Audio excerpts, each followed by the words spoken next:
गीत गाता चल ओ साथी गुनगुनाता चल ओ बंधु रे। नमस्कार दोस्तों, स्वागत है आपका हमारे चैनल किशीला स्टूडियो में, जहां हम बता रहे हैं 1977 में रिलीज हुई एक भावनात्मक और संगीतमय फिल्म गीत गाता चल की।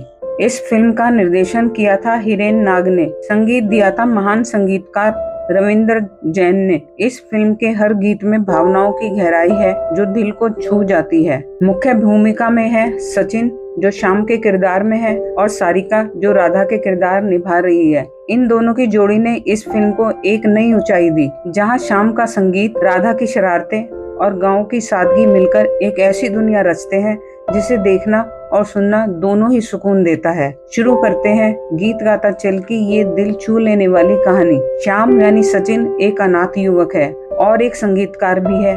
वह गीत गाकर लोगों का मनोरंजन करता है। फिल्म की शुरुआत एक गीत से होती है जिसमें श्याम गाता है, गीत गाता चल ओ साथी गुनगुनाता चल। गीत गाता चल ओ साथी गुनगुनाता चल ओ बंधु रे। फिल्म का दूसरा गीत जल्दी ही आता है जिसे धूमल की नृत्य मंडली द्वारा आयोजित किया जाता है, जिसमें चंपा यानी पद्मा खन्ना जूनियर महमूद के साथ मिलकर एक गीत प्रस्तुत करती है। मोहे छोटा मिला रे भरता जवानी कैसे कटे। मोहे छोटा मिला भरता जवानी कैसे। इस गीत के दौरान जूनियर महमूद बीच में गीत के बोल भूल जाता है। तभी श्याम वहाँ आ जाता है और चंपा के साथ मिलकर गीत को पूरा करता है। खातिर जी कर देखो कितना सच्चा।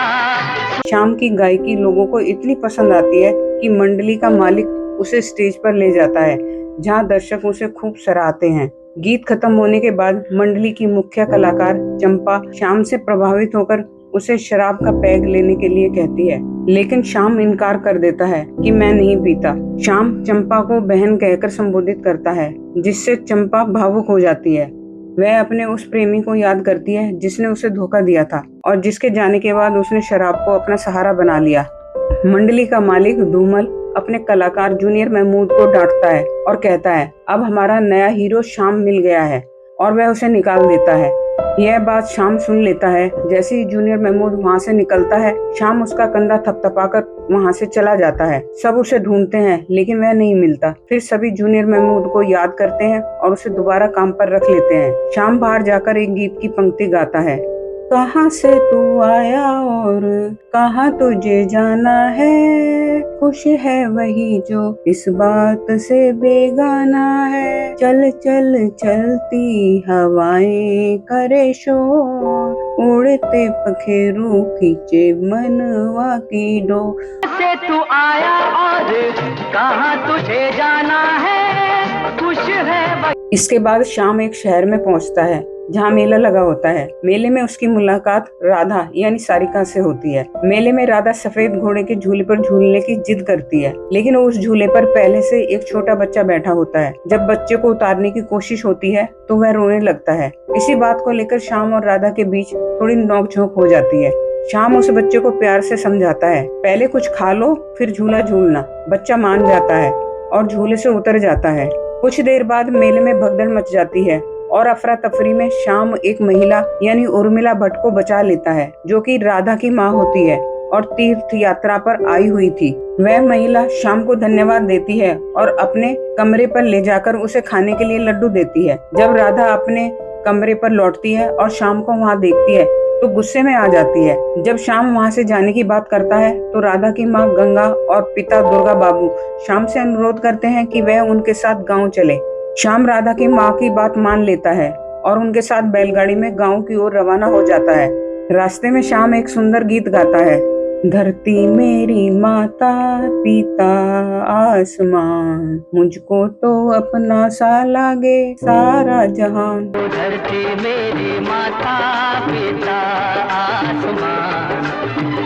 दुर्गा बाबू, उनकी पत्नी गंगा, राधा और श्याम गांव पहुंच जाते हैं। गांव में भी राधा और श्याम के बीच नोकझोंक जारी रहती है। राधा श्याम के नहाने के पानी में खुजली वाली दवा मिला देती है, लेकिन राधा की बुआ श्याम को बाहर नहाने के लिए कह देती है और खुद घर के अंदर नहाने चली जाती है। नहाने के बाद राधा की बुआ को बहुत खुजली होने लगती है और वे इधर उधर भागने लगती है। राधा की बुआ पंडित जी को रामायण पढ़ने के लिए बुलवाती है, लेकिन वे नहीं आ पाते। इस बात से बुआ राधा की माँ से नाराज हो जाती है।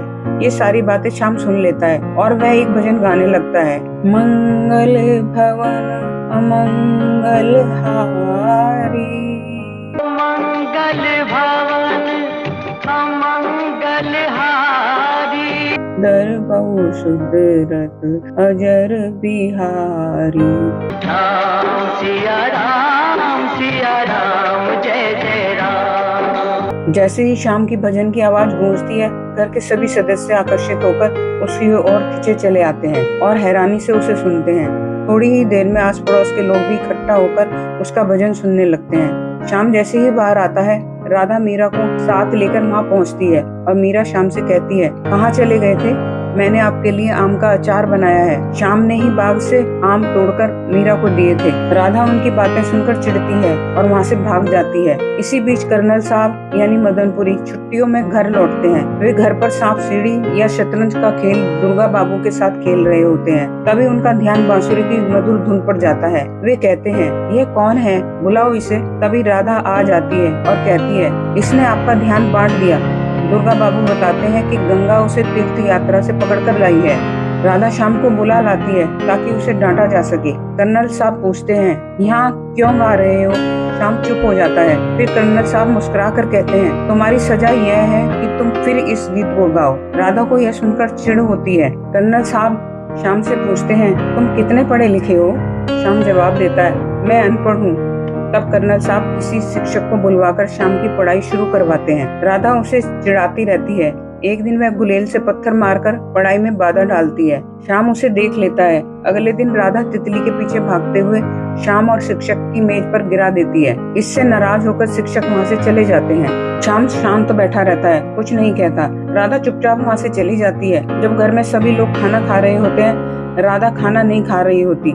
राधा की माँ कहती है, जब तक श्याम राधा से बात नहीं करेगा तब तक राधा खाना नहीं खाएगी। राधा अंदर ही अंदर श्याम से प्यार करती है और जब श्याम किसी दूसरी लड़की से बातें करता है तो उसे अच्छा नहीं लगता। श्याम उसे बुलाने के लिए कमरे में जाता है। जब वह उसे आवाज देता है तो राधा चुप रहती है। फिर श्याम कहता है, अगर तुम्हें मेरा यहाँ रहना अच्छा नहीं लगता तो मैं चला जाता हूँ। श्याम वहाँ से चला जाता है। राधा उसे ढूंढने निकलती है और देखती है कि श्याम तालाब में नहा रहा है। वह उसके कपड़े चुराकर पेड़ पर चढ़ जाती है। श्याम उसे देखकर कपड़े मांगता है तो राधा कहती है, आज से मेरी बात मानोगे और किसी और का अचार नहीं खाओगे। श्याम उसकी सारी बात मान लेता है। फिर राधा पेड़ से कपड़े नीचे देने लगती है, लेकिन खुद तालाब में गिर जाती है। श्याम उसे हाथों में उठाकर तालाब से बाहर लाता है।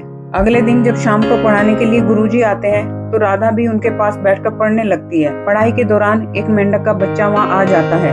राधा वह मेंढक का बच्चा गुरुजी की टोपी के नीचे रख देती है। जब गुरुजी टोपी पहनते हैं तो मेंढक का बच्चा कूदने लगता है, जिससे गुरुजी नाराज होकर पढ़ाई छोड़कर चले जाते हैं। श्याम इस हरकत से राधा से नाराज हो जाता है। राधा कहती है, एक बार बांसुरी तो बजा दो, लेकिन श्याम मना कर देता है। कुछ देर बाद श्याम बगीचे में बांसुरी बजाने लगता है। राधा उसकी बांसुरी की धुन सुनकर श्याम के पास जाती है और देखती है कि मीरा श्याम के पास बैठी है। यह देखकर राधा को बहुत गुस्सा आता है और श्याम की बांसुरी तोड़ देती है। फिर वो ऐसे रोने लगती है जैसे उसका सारा संसार उजड़ गया हो। अगले दिन सुबह मंदिर में मीरा एक भावपूर्ण गीत गाती है। श्याम तेरी बांसुरी को पुकारे राधा नाम, लोग करे मीरा को भी बदनाम। लोग करे मीरा को भी बदनाम। गीत सुनकर श्याम वहाँ पहुँच जाता है और मीरा के साथ गीत में स्वर मिलाता है। बांसुरी तेरी बांसुरी को बजने से काम, मीरा का भी शाम हो तो राधा का भी शाम। राधा का भी शाम हो तो मीरा का भी शाम। राधा दोनों का गीत आंखों में आंसू लिए सुनती रहती है। गीत समाप्त होते ही राधा रोती हुई दौड़ती है और मीरा से लिपटकर फूट फूट कर रोने लगती है। वह कहती है, मुझे माफ कर दो। उधर दुर्गा बाबू के पास उनके दूर के रिश्तेदार की मोतीपुर से एक चिट्ठी आती है। उसमें वहाँ के जमींदार के बेटे के साथ राधा के रिश्ते की बात लिखी होती है। चिट्ठी पढ़कर घर में सब बहुत खुश हो जाते हैं। उन्होंने लिखा होता है कि वह आज 4 बजे वाली ट्रेन से आ रहा है और किसी को स्टेशन पर लेने के लिए भेज देना। राधा उन सब की बातें सुन लेती है और घड़ी की सुई पीछे कर देती है। जब मेहमान ट्रेन से स्टेशन पहुंचते हैं तो उन्हें लेने के लिए कोई नहीं जाता। वो पैदल ही घर की ओर रवाना हो जाते हैं। रास्ते में उनकी मुलाकात राधा से होती है। पूछने पर पता चलता है कि वो लोग राधा को देखने आए हैं। किसी से मत कहना कि मैंने बताया है। ये लोग किसी को लड़की नहीं दिखाते, बस नाटक करते हैं। वे पूछते हैं क्यों? राधा जवाब देती है क्योंकि लड़की काली है, उसे क्रीम और पाउडर लगाकर गोरा बना देते हैं। बस उसकी एक आंख की पुतली भी थोड़ी खराब है। अब से पहले 12 लोगों को लड़की दिखा चुके हैं। वो लोग हैरानी से कहते हैं अच्छा। राधा आगे कहती है बस थोड़ा लंगड़ा कर चलती है, इसलिए दिखाना पसंद नहीं करते। राधा आगे बताती है वे आपको बेसन के लड्डू और बादाम का शरबत पिलाएंगे जिनमें भांग मिली होती है। वे चौंक कर पूछते हैं तुम्हें कैसे पता? राधा कहती है मैं उनके नौकर की बेटी हूँ, हमने ही आज भांग घूट घूट कर तैयार की है। तभी उन्हें किसी तांगे की आवाज आती है और राधा छिप जाती है। श्याम नाई के साथ उन्हें लेने आता है। पहले वो लोग जाने से मना कर देते हैं लेकिन बाद में मान जाते हैं। घर पहुँचने पर वो लड़की को दिखाने की बात कहते हैं लेकिन राधा नहीं आती। कर्नल साहब कहते हैं पहले लड्डू खाओ, लेकिन वे नहीं खाते और कहते हैं पहले लड़की दिखाओ। तब राधा के चाचा कर्नल साहब मेहमानों को जबरदस्ती लड्डू और बादाम का शरबत पिलाते हैं। थोड़ी देर में वे वहाँ से भाग जाते हैं। उनके जाने के बाद श्याम समझ जाता है कि ये सब राधा की शरारत थी। कर्नल साहब जब गुरुजी से मिलते हैं तो गुरुजी बताते हैं आजकल राधा बिटिया बहुत मन लगाकर पढ़ाई कर रही है। कर्नल साहब घर आते हैं तो राधा और श्याम को बातें करते सुनते हैं। राधा कहती है सुनो, माँ कह रही थी कि लड़की को अच्छा वर भाग्य से मिलता है। श्याम जवाब देता है वो तो है। राधा कहती है कितनी सारी लड़कियों को उनके पसंद का पति नहीं मिलता। श्याम मुस्कुराकर कहता है मेरा मन कहता है तुम्हें मनपसंद पति जरूर मिलेगा। राधा कहती है सच? तुम्हारे मुंह में घी शक्कर। लेकिन अगर वो मुझे छोड़कर भाग गया तो? श्याम कहता है जो तुम्हें छोड़कर भागेगा वो तो बड़ा मूर्ख होगा। राधा फिर भी कहती है अगर फिर भी चला गया तो? श्याम कहता है तो मैं उसे पकड़कर वापस लाऊंगा। राधा पूछती है कैसे? श्याम राधा को गोद में उठाते हुए कहता है ऐसे। कर्नल साहब ये सब सुनकर वहाँ से चुपचाप चले जाते हैं। घर पहुंचकर राधा की बुआ कहती है गांव की सारी लड़कियों के हाथ पीले हो गए, मीरा का भी रिश्ता तय हो गया है, तुम राधा की शादी कब करोगे? कर्नल साहब कहते हैं मैंने लड़का देख लिया है, तुम चाहो तो आज ही शादी हो सकती है। फिर वे श्याम का नाम लेते हैं। राधा की बुआ विरोध करती है, वो अनाथ है, उसकी जात पात का भी पता नहीं है, बाप का नाम भी नहीं जानते। कर्नल साहब जवाब देते हैं तो समझ लो वो मेरा बेटा है, मैं उसे गोद लेता हूँ। इसके बाद घर के सभी लोग राधा और श्याम की शादी के लिए तैयार हो जाते हैं। यह सुनकर राधा खुशी से दौड़ पड़ती है और एक गीत गाने लगती है मैं वही दर्पण वही न जाने ये क्या हो गया, ये सब कुछ लागे नया नया।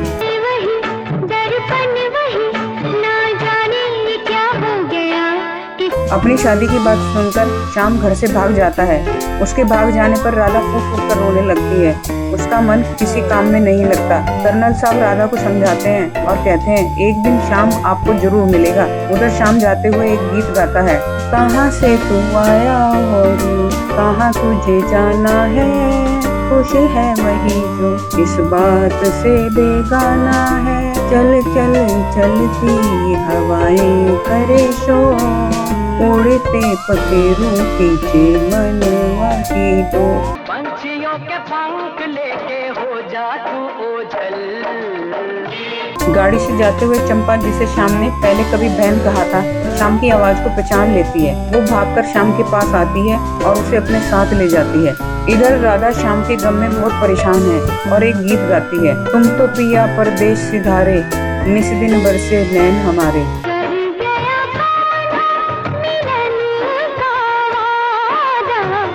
श्याम को उस गांव में मीरा मिलती है। मीरा उससे कहती है तुमने राधा को धोखा देकर अच्छा नहीं किया, कम से कम उसे बताकर तो आते। फिर मीरा वहाँ से चली जाती है। श्याम अपनी बहन चंपा के साथ खाने के लिए बैठता है, लेकिन राधा की याद आते ही बीच में ही उड़ जाता है। चंपा उसे देखकर सब समझ जाती है। चंपा कहती है तुमने राधा के साथ ऐसा क्यों किया? उसने तुम्हें दिल से चाहा, राधा के परिवार ने तुम पर भरोसा किया, तुम्हें ऐसा नहीं करना चाहिए था।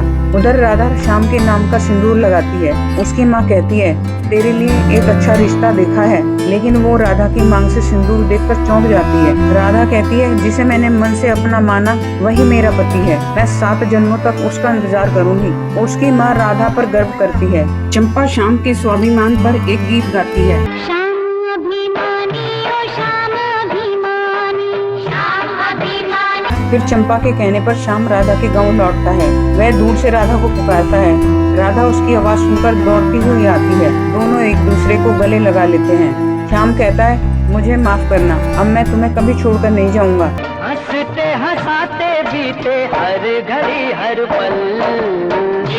तो दोस्तों, यह थी 1977 की खूबसूरत और भावनात्मक फिल्म गीत गाता जल की प्यारी सी प्रेम कहानी, जिसमें श्याम और राधा की मासूमियत, संगीत और संस्कारों की मिठास ने हमारे दिल को छू लिया। अगर आपको ये वीडियो पसंद आया हो तो कृपया लाइक करें, अपने विचार कमेंट्स में जरूर साझा करें, और अगर आप हमारे चैनल पर नए हैं तो सब्सक्राइब करना न भूलें। मिलते हैं अगली वीडियो में एक दिलचस्प फिल्म के साथ। तब तक के लिए गीत गाते रहिए, मुस्कुराते रहिए। धन्यवाद।